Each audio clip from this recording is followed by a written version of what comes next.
En la década del 60 surgió en los Estados Unidos una guerrilla urbana de inspiración guevarista. Esta es la historia. A federal grand jury in Detroit today charged the 13 top leaders of the Weathermen with plotting to bomb public buildings in Chicago, Detroit, New York, and Berkeley, California. The Weathermen are the militant faction of the Students for a Democratic Society. Only one of the 13 is now in custody.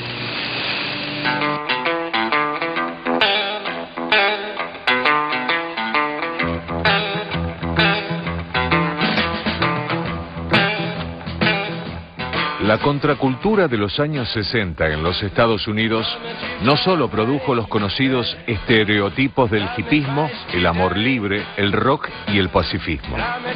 Entre los jóvenes de la época también hubo un alto grado de politización que desde las universidades alimentaron las filas de una izquierda radical, convencida de la necesidad de sumarse a un movimiento revolucionario internacional. 1968 fue en Estados Unidos un año clave.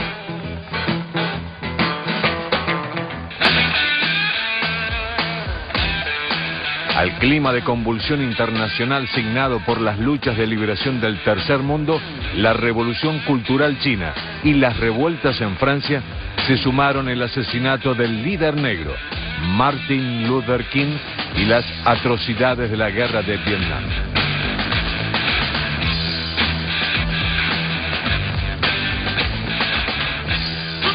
Uno de los grupos que participó de este clima general de rebelión fue The Weather Underground, que comenzó como organización estudiantil radical y terminó en una guerrilla urbana de inspiración guevarista, convencida de ser parte de una inminente revolución que iba a transformar a los Estados Unidos. The Weather Underground se originó como una escisión de estudiantes para una sociedad democrática. SDS, por sus siglas en inglés, una agrupación estudiantil de izquierda de alcance nacional con presencia en los principales campus universitarios del país.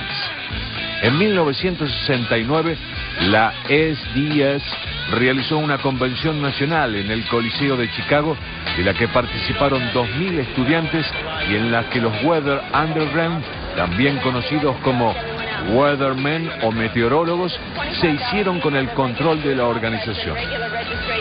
Sus principales figuras eran la abogada Bernardine Dohrn, Mark Rudd, Terry Robbins y Bill Ayers, entre otros.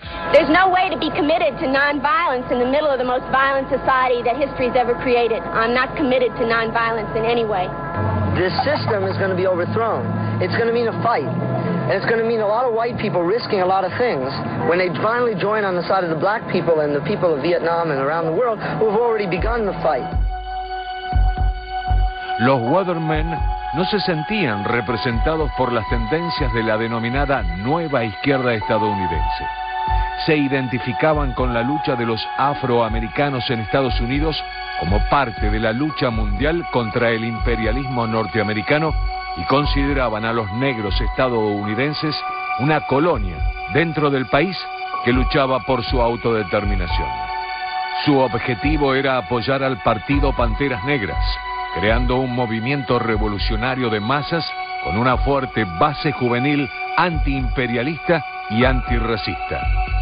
Y sus fuentes de inspiración eran las experiencias de Fidel Castro y el Che Guevara en Cuba y de los Tupamaros en Uruguay. En octubre de 1969, los Weathermen organizaron una semana de manifestaciones en Chicago denominada Días de Furia, para la que convocaron a miles de activistas y grupos radicales de todo el país. El eslogan era claro: traer la guerra a casa. Y el objetivo era enfrentar en las calles a la policía, a la que veían como la fuerza de choque del sistema capitalista. La protesta terminó con decenas de heridos y detenidos y puso a los Weather Underground en la mira de los organismos de seguridad federales.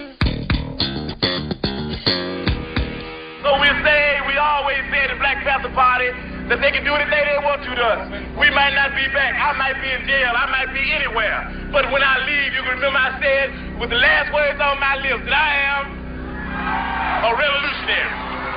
En 1970, la policía asesinó a sangre fría a Fred Hampton, líder de los Panteras Negras, y este crimen político decidió a los integrantes de The Weather Underground a pasar a la clandestinidad y a adoptar la lucha armada.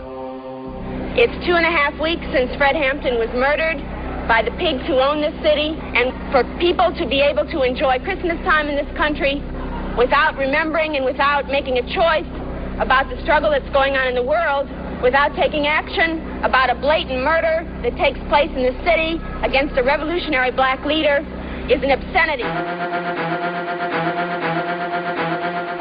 Para su primera acción se propusieron aterrorizar. Pretendían poner una bomba en una fiesta de oficiales del ejército en New Jersey. Pero algo salió mal. La bomba explotó mientras la armaban en una casa que el grupo ocupaba en el Greenwich Village de Nueva York, matando a 3 de sus integrantes.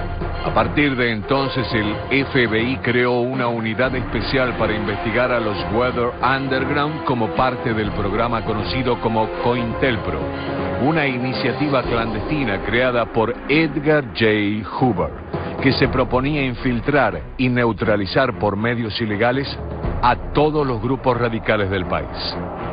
Los Weathermen decidieron cambiar sus tácticas y evitar que sus acciones provocaran víctimas. En este aspecto tuvieron éxito.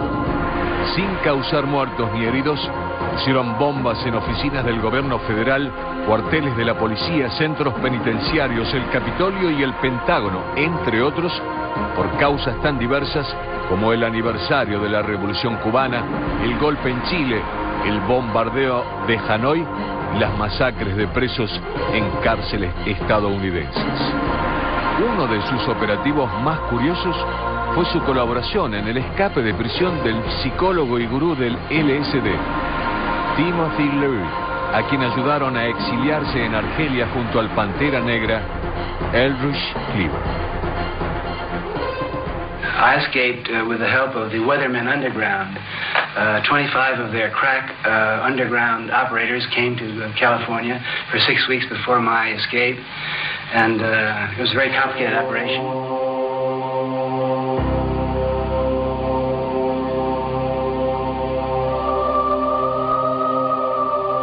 El fin de la guerra de Vietnam en 1975 fue también el comienzo del desbande de los Weathermen.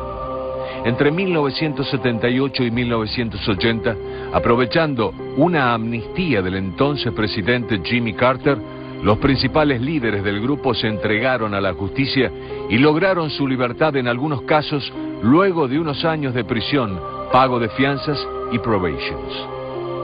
Sus principales figuras, Bernardine Dorn, Bill Ayers y Mark Rudd, son actualmente profesores universitarios. Algunos se arrepintieron de las furias juveniles, otros solo dicen que no hicieron los esfuerzos suficientes. Pero todos creen que los acontecimientos de la época los empujaron a la lucha. La polémica sobre esta guerrilla estadounidense sigue teniendo estricta actualidad. El propio Barack Obama fue acusado en un debate reciente de ser amigo de Billy Ayers. Ser de izquierda en los Estados Unidos sigue siendo un asunto potencialmente peligroso.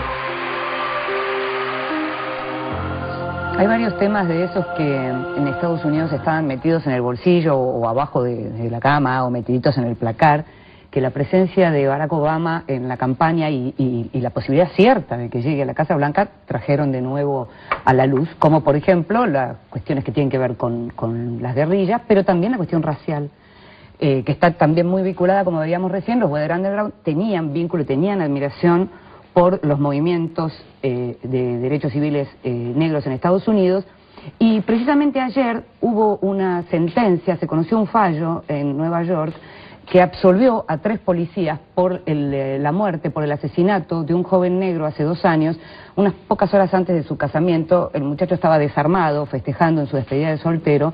Esto fue en Queens, era negro. 2 de los 3 policías también son negros. Los absolvieron porque el juez determinó que había poca credibilidad en los testigos. Bueno, como sea, ayer hubo furia a la salida de ese tribunal y seguramente de eso se va a hablar bastante más en los próximos días. Precisamente Barack Obama ayer, al hablar sobre este fallo, mandó calmar a la gente. Está en Indiana, necesita ganar Indiana, acaba de perder Pensilvania, y entonces todas las posiciones que puedan acercar a Obama a defensores de derechos civiles un poco más duros o